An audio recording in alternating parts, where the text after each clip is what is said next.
ತಿಂದು ಸಿಹಿ ಹಣ್ಣ ಕೊಡುವ ಮರ ನೀಡಿ ನೀಡಿ ಮುಕ್ತ.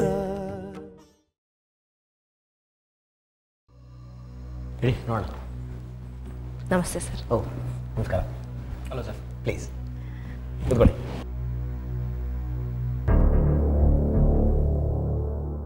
ನಾನೇ ನಿಮಗೆ ಫೋನ್ ಮಾಡೋಣ ಅಂತಿದ್ದೆ. ಯಾವ ವಿಷಯಕ್ಕೆ ಸರ್? ನಾವು ನಮ್ಮ DCP ಮಧುಸೂದನ್ ಸಾಹೇಬರು ದೇವಾನಂದ್ ಅವ್ರ ಮೇಲೆ ಆ್ಯಕ್ಷನ್ ತಗೊಳ್ಬೇಕು ಅಂತ ಹೇಳಿದ್ವಲ್ಲ, ಅದಕ್ಕೆ ಇವತ್ತು ಮಧ್ಯಾಹ್ನ ಹೋಗಿ ಅವ್ರನ್ನ ವಿಚಾರಣೆ ಮಾಡೋಣ ಅಂತ ಅಂದ್ಕೊಂಡಿದ್ವಿ. ಅದನ್ನೇ ನಿಮ್ಗೆ ಹೇಳೋಣ ಅಂತ ಫೋನ್ ಮಾಡಬೇಕಿತ್ತು. ಸರ್, ಅದೇ ವಿಚಾರವಾಗಿ ನಾವು ನಿಮ್ಮ ಹತ್ರ ಮಾತಾಡೋದಕ್ಕೆ ಬಂದಿರೋದು.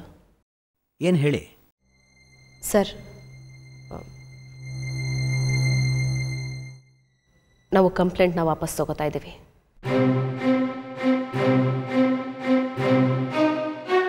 ಕಂಪ್ಲೇಂಟ್ನ ವಾಪಸ್ ತಗೋತಾ ಇದ್ದೀರಾ? ಯಾಕೆ ಸರ್?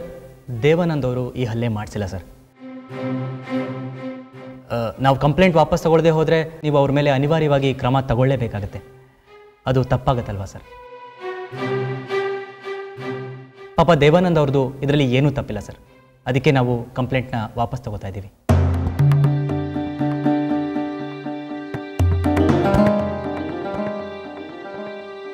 ಕಂಪ್ಲೇಂಟ್ನ ವಾಪಸ್ ತಗೋತಾ ಇದ್ದೀನಿ ಅಂತ ಬರ್ಕೊಳ್ಳಿ.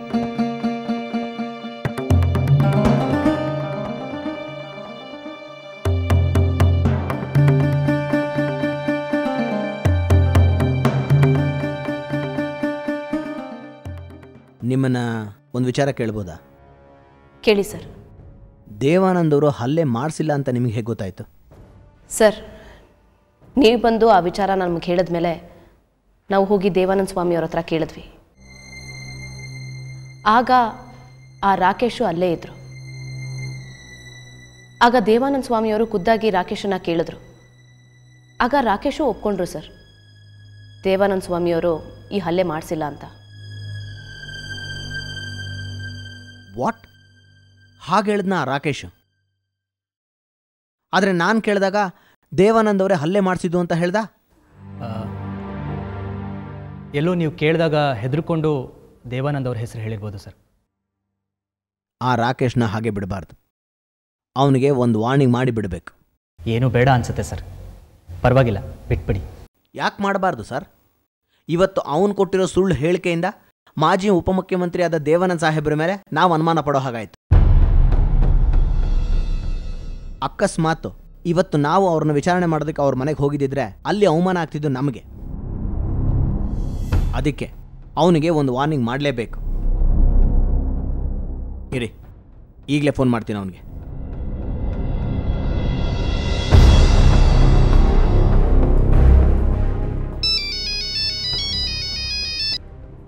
ಹಲೋ. ಹಲೋ ರಾಕೇಶ? ಹೌದು, ತಾವು? ನಾನು ಸರ್ಕಲ್ ಇನ್ಸ್ಪೆಕ್ಟರ್ ಪರೀಕ್ಷಿತ್ ಪ್ರಧಾನ್ ಮಾತಾಡ್ತಿರೋದು. ಸರ್ ಹೇಳಿ ಸರ್. ದೇವಾನಂದ್ ಸಾರೇ ನಚಿಕೇತ್ ಅವ್ರ ಮೇಲೆ ಹಲ್ಲೆ ಮಾಡಿಸೋದಕ್ಕೆ ಹೇಳಿದ್ದು ಅಂತ ಪೊಲೀಸ್ನವ್ರ ಹತ್ರನೇ ಸುಳ್ಳು ಹೇಳೋದಕ್ಕೆ ಎಷ್ಟು ಧೈರ್ಯ ನಿಮಗೆ? ನಚಿಕೇತವ್ರ ಬಗ್ಗೆ ರೆಸ್ಪೆಕ್ಟ್ ಇದೆ ಸರ್. ಹಾಗಂತ ನಮ್ಮ ದೇವಾನಂದ ಸ್ವಾಮಿ ಮಿಸಸ್ ಜೊತೆ ಓಡಾಡ್ತಾ ಇದ್ರೆ ನನ್ನ ಕೈಲಿ ನೋಡ್ಕೊಂಡು ಸುಮ್ಮನಿರೋಕ್ಕಾಗಲಿಲ್ಲ ಸರ್. ನೀವೇ ಹೇಳಿ ಸರ್, ನಿವೇತಾ ಮೇಡಮು ಮ್ಯಾರಿಡು, ಅವ್ರ ಜೊತೆ ನಚಿಕೇತ್ ಓಡಾಡ್ತಾ ಇರೋದು ಎಷ್ಟು ಸರಿ ಸರ್? ಅದಕ್ಕೆ ದೇವಾನಂದ್ ಸರ್ ಕೂಡ ನೊಂದ್ಕೊಂಡ್ರು ಸರ್. ಅದನ್ನು ನೋಡ್ಕೊಂಡು ನಾನು ಅವ್ರ ಅಭಿಮಾನಿ ಸುಮ್ಮನೆ ಇರೋಕ್ಕಾಗುತ್ತೆ ಸರ್? ರೀ, ಅದನ್ನು ಕಟ್ಕೊಂಡು ನಿಮಗೇನ್ರಿ ಆಗಬೇಕು? ನೀವು ಯಾರೇ ಅವ್ರ ಪರ್ಸನಲ್ ವಿಷಯಕ್ಕೆ ತಲೆ ಹಾಕೋದಕ್ಕೆ? ನೋಡಿ, ಇವತ್ತು ನಚಿಕೇತ್ ಅವರು ನಿವೇದಿತಾ ಅವರು ಸ್ಟೇಷನ್ಗೆ ಬಂದು ಕಂಪ್ಲೇಂಟ್ನ ವಾಪಸ್ ತಗೊಂಡಿರೋದಕ್ಕೆ ನಿಮ್ಮನ್ನು ಸುಮ್ಮನೆ ಬಿಡ್ತಾ ಇದ್ದೀನಿ. ಇಲ್ಲದೆ ಹೋಗಿದ್ರೆ ನಿಮ್ಮನ್ನು ಸ್ಟೇಷನ್ಗೆ ಎಳ್ಕೊಂಬಂದು ಒದ್ದು ಬುದ್ಧಿ ಕಲಿಸ್ತಾ ಇದ್ದೆ. ಇನ್ನೊಂದು ವಿಚಾರ, ಇನ್ನೊಂದು ಸಲ ಏನಾದರೂ ಈ ರೀತಿ ಸಿಕ್ಕಾಕ್ಕೊಂಡ್ರೆ ಮಿಸ್ಚಿಫ್ ಕೇಸ್ ಹಾಕಿ ನಿಮ್ಮನ್ನು ಒಳಗೆ ಹಾಕ್ಬಿಡ್ತೀನಿ. ಆಮೇಲೆ ರಾಜಕೀಯಕ್ಕೆ ಕಾಲಿಡಬಾರ್ದು ಹಾಗೆ ಮಾಡಿಬಿಡ್ತೀನಿ. ಅರ್ಥ ಆಯ್ತಾ? ಇಡೀ ಫೋನು.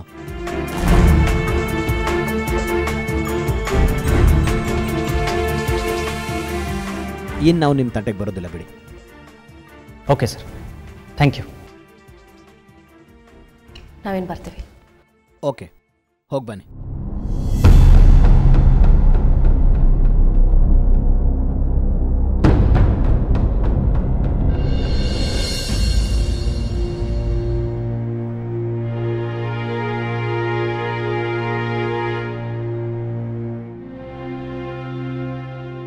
ಟೈಮ್ ಆಯ್ತಲ್ಲ. ನೀರಜ್ ಸರ್. ನೋಡಿ, ಪಾರ್ವತಿ ದೇಸಾಯಿ ಅವರಿಗೆ ಬರ್ಲಿಕ್ಕೆ ಹೇಳಿದ್ದೆ ನಾನು. ಫೋನ್ ಮಾಡಿ ಕೇಳಿ ಎಲ್ಲಿದ್ದಾರೆ ಅಂತ. ಸರಿ ಸರ್.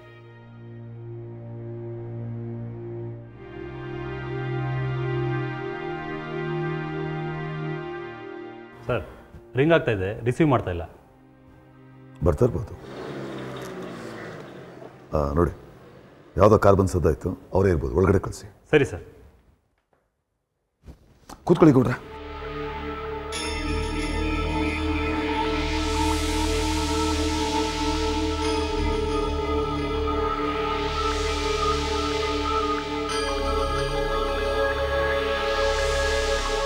ನಮಸ್ಕಾರ. ನಮಸ್ಕಾರ ಸರ್. ಕೂತ್ಕೊಳ್ಳಿ. ಪರವಾಗಿಲ್ಲ ಸರ್. ಏನು ವಿಷಯ ಸರ್? ಇಷ್ಟೊತ್ತಿನಲ್ಲಿ ಬರ ಹೇಳಿದ್ರಿ? ತಾವು ನಮ್ಮ ಹಳೆ ಮುಖ್ಯಮಂತ್ರಿಗಳು ಅನ್ನೋಕೆ ಒಂದೇ ಒಂದು ಕಾರಣಕ್ಕೆ ಗೌರವಕ್ಕೋಸ್ಕರ ಬಂದೆ ಅಷ್ಟೆ. ಇಷ್ಟೊತ್ತನ ನಾನು ಇಲ್ಲಿಗೆ ಬಂದಿರೋದು ಯಾರಾದರೂ ನೋಡಿದ್ರೆ ಏನು ಅಂದ್ಕೊಳ್ಳಲ್ಲ ಸರ್ ನನ್ನ ಬಗ್ಗೆ? ತಪ್ಪು ತಿಳ್ಕೊಳ್ಳೋದಿಲ್ವ ನನ್ನ ಬಗ್ಗೆ? ನಾನೊಬ್ಬ ಮಹಿಳಾ ಸಚಿವೆ ಅನ್ನೋದು ನಿಮಗೆ ನೆನಪಿರಬೇಕಾಗಿತ್ತು. ನೆನಪಿದೆ ಪಾರ್ವತಿ ದೇಸಾಯಿ ಅವರೇ, ತಾವೊಬ್ಬ ಗೌರವಾನ್ವಿತ ಮಹಿಳಾ ಸಚಿವರು ಅಂತ ನನಗೆ ಚೆನ್ನಾಗಿ ನೆನಪಿದೆ. ಆದರೆ ಮೊನ್ನೆವರೆಗೂ ನನ್ನ ಹಿಂದೆ ಕೈ ಕಟ್ಕೊಂಡು ವಿಧೇಯತೆಯಿಂದ ನಿಂತ್ಕೊಳ್ತಾ ಇದ್ದ ಸಚಿವರು ತಾವು ಅಂತ ಮರ್ತು ಬಿಟ್ಟಿದ್ದೀರಿ ಅಂತ ಕಾಣಿಸುತ್ತೆ. ತಾವು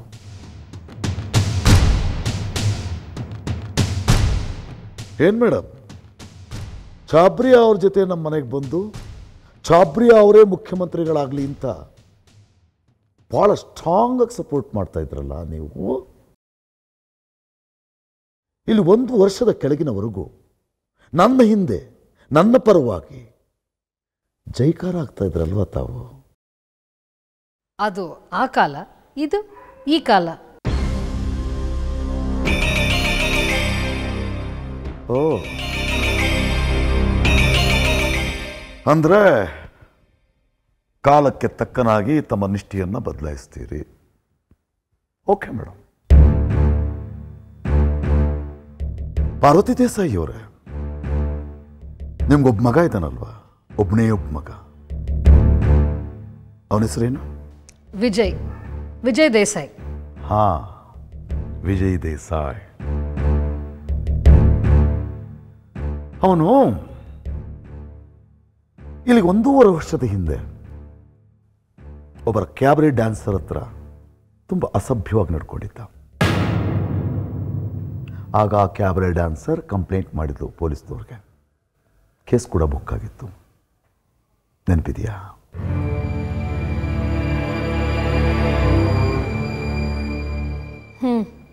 ನೆನಪಿದೆ.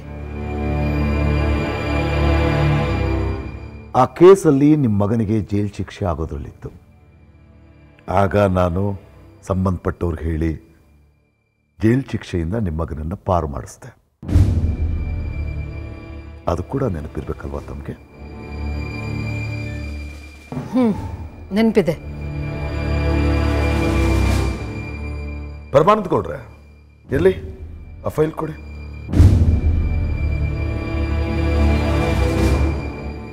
ಇದರಲ್ಲಿ ನಿಮ್ಮ ಕೇಸಿಗೆ ಸಂಬಂಧಪಟ್ಟ ಎಲ್ಲ ದಾಖಲೆಗಳು ಇದೆ.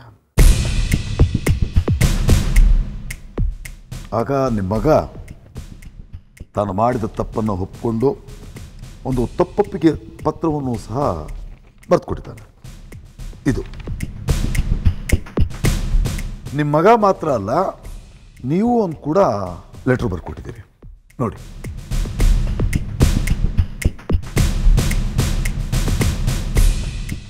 ಕಾಣಿಸ್ತಾ ಇದೆಯಾ? ಈಗ ನೀವು ಬರೆದುಕೊಟ್ಟ ಲೆಟರ್ನ ಓದ್ತೇನೆ. ಗೌರವಾನ್ವಿತ ಮಾನ್ಯ ಶ್ರೀಯುತ ಬಿಂಘಾ ಸಾಹೇಬರಿಗೆ, ಪಾರ್ವತಿ ದೇಸಾಯಿಯಾದ ನಾನು ತಮ್ಮಲ್ಲಿ ಅರಿಕೆ ಮಾಡಿಕೊಳ್ಳುವುದೇನೆಂದರೆ, ನನ್ನ ಒಬ್ಬನೇ ಮಗನಾದ ವಿಜಯ್ ದೇಸಾಯಿಯು ಕ್ಯಾಬರೆ ಡ್ಯಾನ್ಸರ್ ಒಬ್ಬಳ ಜೊತೆ ಅಸಭ್ಯವಾಗಿ ವರ್ತಿಸಿರುತ್ತಾನೆ. ಹಾಗಾಗಿ ಆ ಕ್ಯಾಬರೆ ಡ್ಯಾನ್ಸರ್ಗಳು ನನ್ನ ಮಗನ ವಿರುದ್ಧ ಪೊಲೀಸ್ ಕಂಪ್ಲೇಂಟ್ ಕೊಟ್ಟಿರ್ತಾಳೆ. ನನ್ನ ಮಗನ ವಿರುದ್ಧ ಕೇಸ್ ಆಗುವುದರಲ್ಲಿದ್ದು ಜೈಲು ಶಿಕ್ಷೆ ಆಗುವ ಸಂಭವ ಇರುತ್ತದೆ.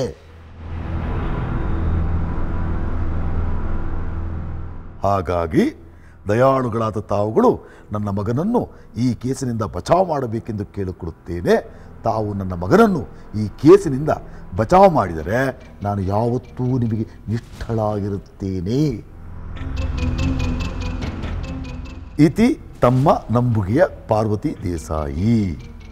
ನಂಬುಗೆಯ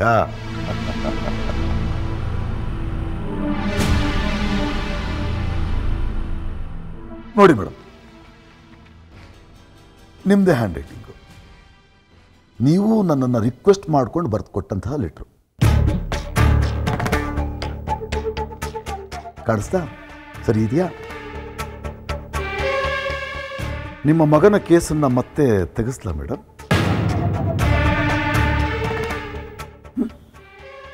ಎಲೆಕ್ಷನ್ ಟೈಮು, ಮಲ್ಲಿಗೆ ಸಾಗರ ಕ್ಷೇತ್ರದಿಂದ ನಿಮ್ಮ ಮಗನನ್ನು ಎಲೆಕ್ಷನ್ ನಿಲ್ಲಿಸಬೇಕು ಅಂತ ಇದ್ದೀರಿ. ನಿಮ್ಮ ಪಕ್ಕದ ಕ್ಷೇತ್ರದಿಂದ ಟಿಕೆಟ್ ಕೇಳ್ತಾ ಇದ್ದೀರಿ ಪಕ್ಷದಿಂದ. ಇಲ್ಲಿ ಅಮ್ಮ, ಅಲ್ಲಿ ಮಗ.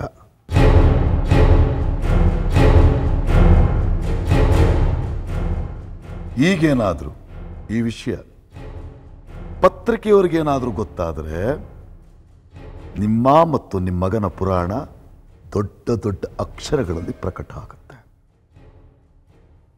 ಆಗೇನಾಗುತ್ತೆ ಯೋಚನೆ ಮಾಡಿದ್ದೀರಾ?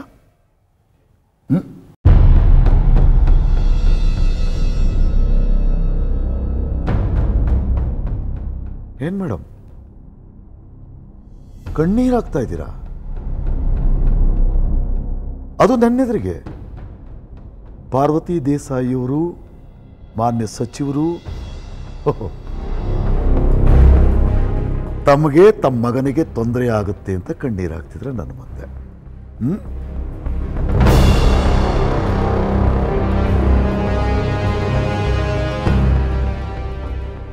ನಮ್ಮ ಮನೆಗೆ ಚಾಬ್ರಿಯಾ ಅವ್ರ ಜೊತೆ ಬಂದಿದ್ರಿ. ನನ್ನೆದುರಿಗೆ ನಿಂತು ನನ್ನ ಕಣ್ಣಲ್ಲಿ ಕಣ್ಣಿಟ್ಟು ನೋಡಿ ಗಟ್ಟಿಯಾಗಿ ಹೇಳಿದ್ರಿ, ಚಾಬ್ರಿಯಾ ಅವರೇ ಮುಖ್ಯಮಂತ್ರಿ ಆಗಲಿ ಅಂತ. ಆಗ ನನ್ನ ಮನಸ್ಸಿಗೆ ತೊಂದರೆ ಆಗಲಿಲ್ವಾ?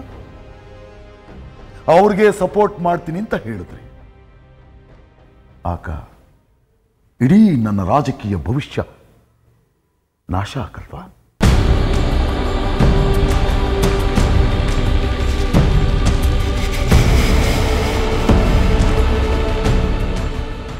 ಸಾರಿ ಸರ್, ಈಗ ನನ್ನಿಂದ ಏನಾಗಬೇಕೋ ಹೇಳಿ.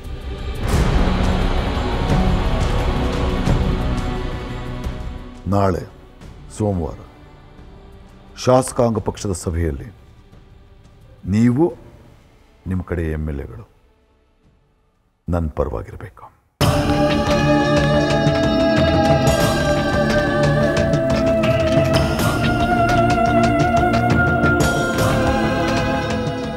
ಸರ್, ನನ್ನ ಕಡೆ ಇರೋರು ಕೇವಲ 14 ಜನ MLAಗಳು, ಇನ್ನು ನಿಮ್ಮ ಕಡೆ ಇರೋರು 20 ಜನ MLAಗಳು. ಉಳಿದ 200 ಜನ MLAಗಳು ಚಾಬ್ರಿಯಾ ಸಾಹೇಬ್ರ ಹಿಂದೆ ಇದ್ದಾರೆ. ಸರ್, ನಾವು ಇಷ್ಟೇ ಜನ MLAಗಳು ನಿಮ್ಮ ಹಿಂದೆ ಬಂದರೆ ನೀವು ಹೇಗೆ ಮುಖ್ಯಮಂತ್ರಿ ಆಗ್ತೀರಿ ಸರ್? ನಾವು ಇಷ್ಟೂ ಜನ ನಿಮ್ಮ ಹಿಂದೆ ಬಂದರೂ ನೀವು ಮುಖ್ಯಮಂತ್ರಿ ಆಗೋದಿಲ್ಲ. ನನ್ನ ಮಾತನ್ನು ಕೇಳಿ ಸರ್, ದಯವಿಟ್ಟು ಅರ್ಥ ಮಾಡ್ಕೊಳ್ಳಿ. ಬಿಟ್ಬಿಡಿ ಸರ್ ಚಾಬ್ರಿಯಾ ಸಾಹೇಬ್ರಿಗೆ.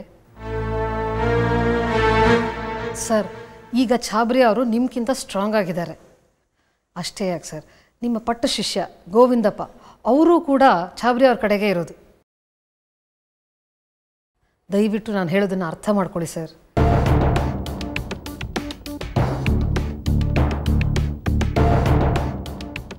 ಒಂದು ನಿಮಿಷ ಪರಮಾನಂದಗೌಡ್ರೆ,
ಶಾಸಕಾಂಗ ಪಕ್ಷದ ಸಭೆಯಲ್ಲಿ ಮುಖ್ಯಮಂತ್ರಿ ಆಗೋದಕ್ಕೆ ಯಾರಿಗೆ ಸಪೋರ್ಟ್ ಮಾಡ್ತೀರಾ?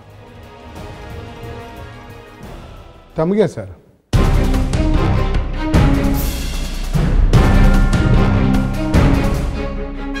ಅಲ್ರಿ, ರಾಜ್ಯಪಾಲರಿಗೆ ನೀವು ಪತ್ರ ಬರೆದು ಕೊಟ್ಟಿದ್ದೀರಿ ಛಾಬ್ರಿಯಾ ಸಾಹೇಬರಿಗೆ ಸಪೋರ್ಟ್ ಮಾಡ್ತೀನಿ ಅಂತ. ಅದನ್ನ ಬಿಂಗಾ ಸಾಹೇಬ್ರೆ ಸಾಲ್ವ್ ಮಾಡ್ತಾರೆ.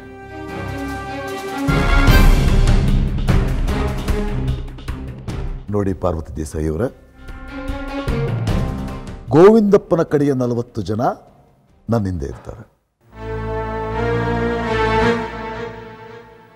ಇನ್ನು ನನ್ನ ಕಮ್ಯುನಿಟಿಯ 20 ಜನ ಈಗಾಗಲೇ ನನ್ನ ಜೊತೆ ಇದ್ದಾರೆ. ಹಾಗೆ ಶಿವಕೃಷ್ಣ ದೇಸಾಯಿಯವರು, ನಮ್ಮ ಬೀಗರು, ನಾಳೆ ಒಂದು ಪತ್ರಿಕಾ ಹೇಳಿಕೆ ನೀಡ್ತಾರೆ. ಬಿಂಗಾ ಅವರು ಮುಖ್ಯಮಂತ್ರಿಗಳಾಗೋದಾದರೆ ನಮ್ಮ ಪಕ್ಷ ಅವರಿಗೆ ಹೊರಗಡೆಯಿಂದ ಬೆಂಬಲ ನೀಡುತ್ತದೆ ಅಂತ. ನಾನು ಮುಖ್ಯಮಂತ್ರಿ ಆದರೆ ನನ್ನನ್ನು ವಿರೋಧಿಸಿದ್ದ ನಿಮ್ಮಂಥವರ ಗತಿ ಏನಾಗುತ್ತೆ ಯೋಚನೆ ಮಾಡ್ತೀರಾ?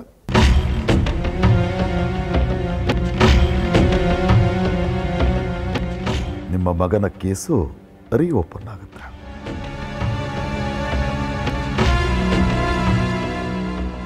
ದಯವಿಟ್ಟು ಹಾಗೆ ಮಾಡಬೇಡಿ ಸರ್, ನನಗೆ ತುಂಬ ತೊಂದರೆ ಆಗುತ್ತೆ.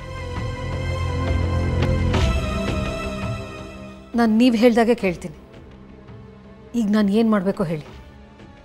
ಹಾಗಿದ್ರೆ ನಾಳೆ ಸೋಮವಾರ ನಡೀತಾ ಇರತಕ್ಕಂತಹ ಶಾಸಕಾಂಗ ಪಕ್ಷದ ಸಭೆಯಲ್ಲಿ ನೀವು ಹಾಗೂ ನಿಮ್ಮ ಜೊತೆ ಇರತಕ್ಕಂಥ 14 ಜನ MLAಗಳು ನನಗೆ ಸಪೋರ್ಟ್ ಮಾಡಬೇಕು.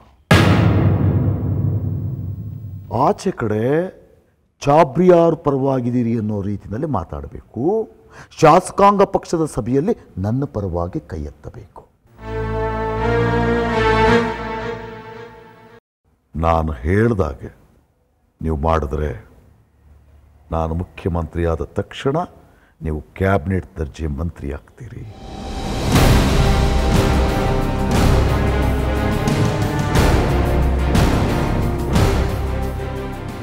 This is my word.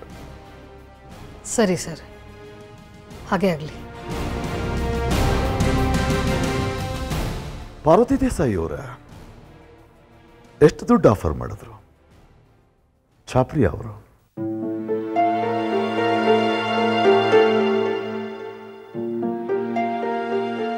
ಹೇಳಿ, ಪರವಾಗಿಲ್ಲ. ನೀವು ಹೇಳದೇ ಇದ್ರು ನನಗೆ ಗೊತ್ತಾಗುತ್ತೆ. ಸರ್, ಅದು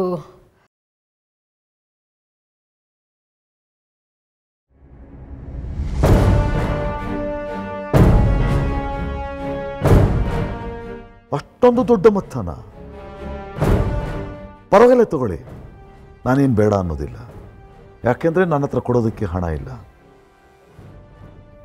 ಆದರೆ ಒಂದು ಸರ್ತಿ ಶಾಸಕಾಂಗ ಪಕ್ಷದ ಸಭೆಯಲ್ಲಿ ನಾನು ಮುಖ್ಯಮಂತ್ರಿಯಾಗಿ ಆಯ್ಕೆ ಆದರೆ ಚಾಬ್ರಿಯಾ ಪರ ಇರ್ತಕ್ಕಂಥ 100 ಜನ ಇಂಡಸ್ಟ್ರಿಯಲಿಸ್ಟ್ಗಳು ನನ್ನ ಸಪೋರ್ಟಿಗೆ ಬರ್ತಾರೆ. ಹಾಗಂತ ನನಗೆ ಪ್ರಾಮಿಸ್ ಮಾಡಿದ್ದಾರೆ. ಈಗ ವಿಶ್ವಾಸ ಮತ ಗೆಲ್ಲಬೇಕು ಅಷ್ಟೇ.